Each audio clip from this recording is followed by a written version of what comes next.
Hello అండి, ఇప్పుడే chicken prepare చేస్తున్నాను. ఆయిల్ వేసాను, హీట్ అయింది. ఉల్లిపాయలు వేస్తున్నాను. ఉల్లిపాయలు,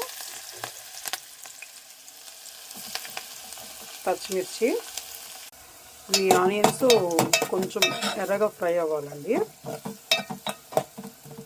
ఈలోపు చికెన్లోకి ఉప్పు, కారం, కొబ్బరి అవి పేస్ట్ కలిపి పెట్టుకుందాము పక్కన. ఇదిగోండి చికెను ఒక 1/2 kg అండి తెప్పించింది ఒక పూటకి.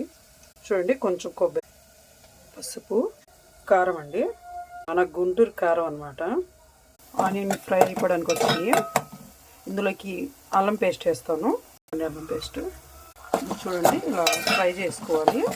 మన గుంటూరు కారం చూసి వేసుకోవాలండి, మామూలుగా ఉండదు కారం మాత్రం. ఇలా కలిపి పెట్టుకోవాలి పక్కన. ఫ్రై అయిపోయిందండి, చికెన్ వేస్తున్నాను. కొత్తగా నా ఛానల్ చూసేవాళ్ళే